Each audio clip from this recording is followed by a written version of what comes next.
2025 का वर्ष हमारे राज्य के अंदर बहुत, जैसे सच में अभी से बात हो रही थी, वो कह रहे थे कि हमने भी सोचा था कि नक्सल मूवमेंट समाप्त हो जाए, ये असंभव बात है।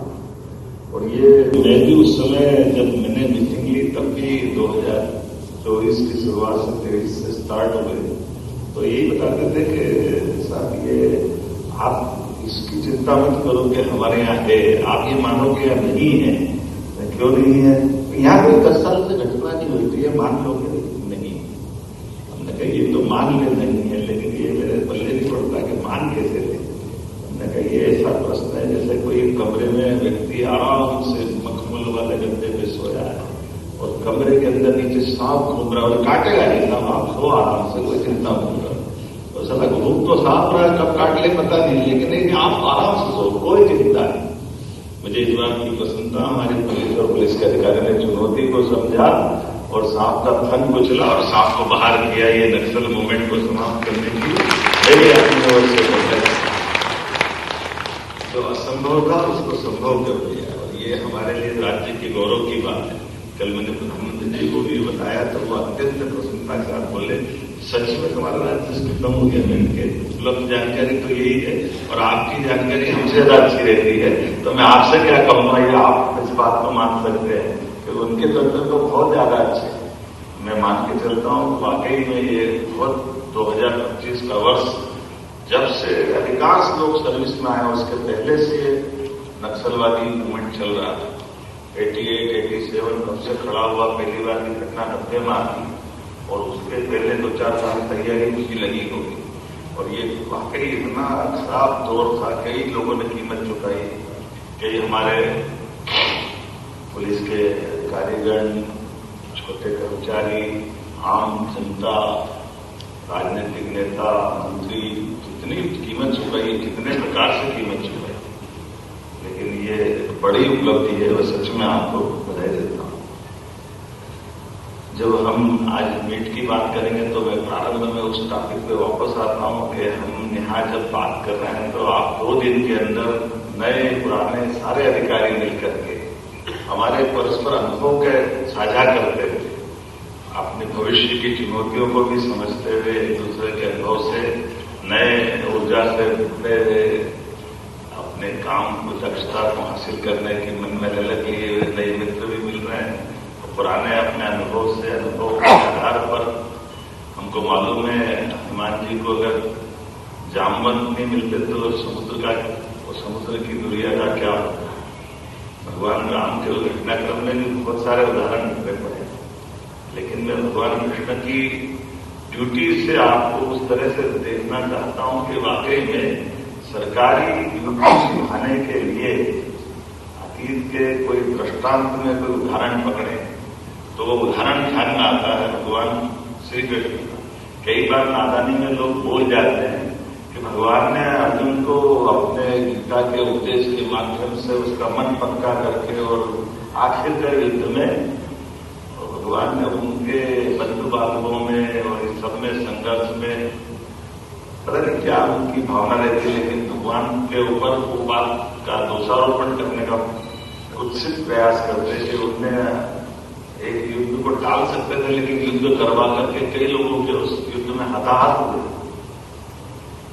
लेकिन कभी हम गौर से देखें तो उसमें उल्टा कैसे, एक पक्ष तो कुछ चाहने वाले का और एक नहीं देने वाले का है। कौरव को जो चाह रहे वो दे नहीं रहे, पांडव लेने वाले हैं, तो दोनों, एक लेने वाला नहीं लेने वाला, मतलब दोनों पक्ष तो उस युद्ध के परिणाम से कुछ न कुछ पाने वाले हैं। लेकिन युद्ध की बड़ी ताकत भगवान कृष्ण की सेना भी तो है, जिनको एक तरफ वो खड़े दूसरी तरफ उनकी सेना, तो दोनों दृष्टिकोण से उनके हाथ में क्या मिल रहा है। युद्ध क्या, अगर कौरव पक्ष जीतता तो कृष्ण भगवान किधर खड़े थे, उनके मान का, उनके अपमान का, उनके कहे गए वाक्यों का।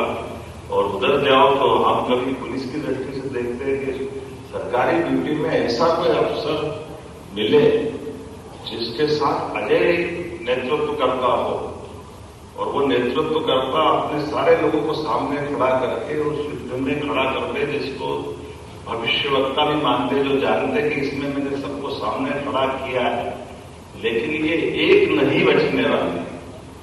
सब वो लोग जो जीवन भर जीतते आए, हमेशा अपनी विजय के डंके बजाते लिए और उस युद्ध में खड़े हुए एक ऑर्डर से, केवल कृष्ण भगवान ने कहा मैं इधर और बाकी उधर। और उस पूरे सारे जितने भी विद्वानों से पूछो, मतलब इतने विद्वान नहीं है, लेकिन कि पूरे युद्ध में हमने सुना नहीं कि भगवान के कृष्ण का कोई एक सिपाही भागा, और ये भी नहीं सुना कि कोई बचा। सब हताहत हुए, सब के प्राण गए। लेकिन एक अनुशासन का कितना उत्कृष्ट मिसाल बनता है कि एक ऑर्डर से। अब ये अलग बात है कि 18 दिन तक युद्ध चला और भगवान तो युद्ध में हथियार भी उठा रहे थे, हथियार तो अर्जुन चला रहा। ये भी प्रश्न हो सकता है कि उसमें कोई ने तो कहा होगा कि भगवान हमारे भी तो बाल बच्चे हैं, हमने क्या बिगाड़ा, हमको यहाँ क्यों खड़ा कर दिया, हमको तो छुट्टी दे देते। लेकिन सच में गीता के उस वाक्य पे जो भगवान ने अपने मुखार से कहा, वो उनके ऊपर बीतती रही। कोई मेरा उसमें से जैसे अगर मैं कल्पना करता हूँ, कोई मकवाना जी जैसे सामने खड़े होंगे, कोई उपेंद्र जी से होंगे, सब सामने जिनने काम साथ में करा, और वो सब ऐसे कैसे हो सकता है कि साथ में काम करने वालों का अपनी आंखों के सामने उनका उस युद्ध के साथ जोड़कर के एक एक का शरीर छूटे और उसमें वो निष्पक्ष भाव से खड़े रहे। भगवान कृष्ण के ऊपर बीत कैसे। लेकिन सच में अनुशासन की उत्कृष्ट मिसाल है। इसलिए सदियों से भारत है, हमें अपने सारे अतीत के गौरवशाली पृष्ठों पर गर्व है और आनंद है। पुलिस का अनुशासन, इसलिए दुनिया जब पाकिस्तान की तरफ देखते हैं, दुनिया के देशों की तरफ देखते हैं, तख्ता पलट हो जाता है, कई जगह बदलाव आ जाता है। लेकिन हमारे यहाँ देश आजाद हुआ, हमारे साथ पाकिस्तान भी आजाद हुआ, लेकिन हमारे यहाँ आपातकाल की घटनाक्रम हो या कोई और घटनाक्रम, जहां जहां आवश्यकता पड़ी, हमारे ये जो IAS IPS सर्विस के माध्यम से वर्तमान के प्रशासनिक तंत्र ने अपनी लोकतंत्र को मजबूत करने की जो भूमिका है, सच में अद्भुत है। मैं धन्यवाद देना चाहूंगा आपकी इस प्रकार की भावना के लिए, ऐसे संगठन के लोगों को जिन्होंने अपनी अपनी उस दायरे में रह करके उस सारे प्रकार से। और अब पुलिस की बात करता हूं तो मैं ये भी साइन करके आ रहा हूं कि हमारे द्वारा 12 साल से PS की एडिशनल SP नहीं बने।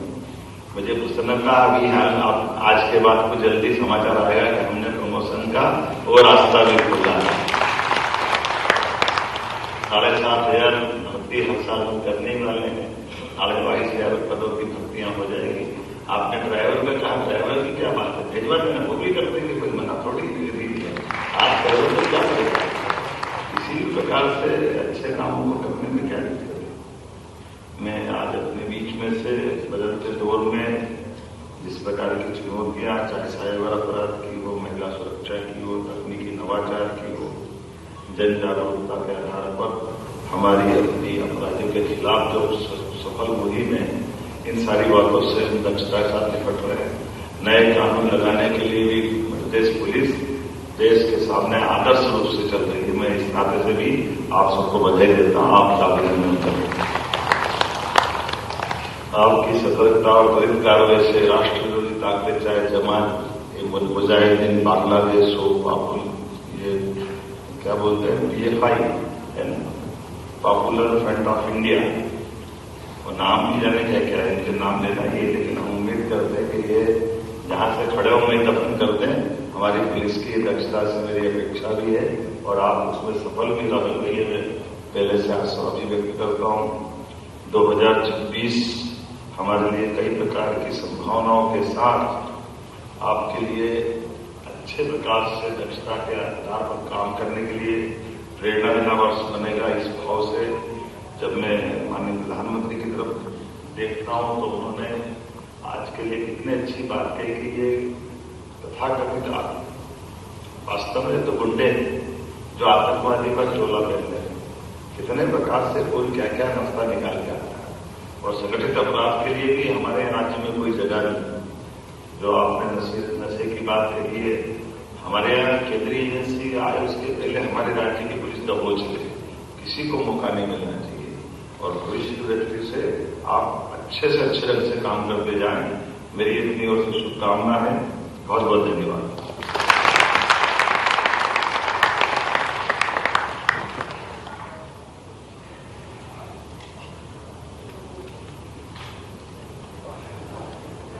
कृतज्ञता की इस गंगा में हम माननीय मुख्यमंत्री जी के प्रति अपना आभार व्यक्त करते हैं।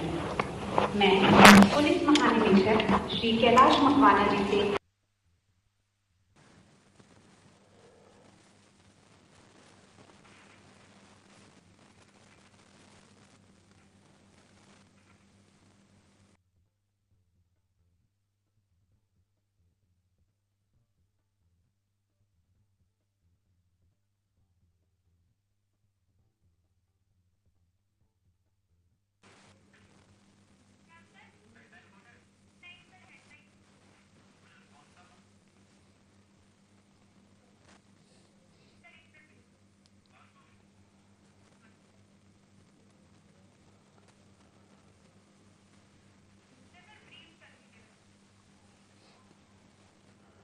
तो आईपीएस सर्विस मीट का शुभारंभ हुआ है। सीएम डॉक्टर मोहन यादव कार्यक्रम में शामिल हुए हैं। कुशवाहा ठाकरे सभागार में कार्यक्रम का आयोजन किया गया है। तो ये तस्वीरें आपको दिखा रहे हैं राजधानी भोपाल से, जहां मुख्यमंत्री डॉक्टर मोहन यादव कार्यक्रम में शामिल हुए हैं।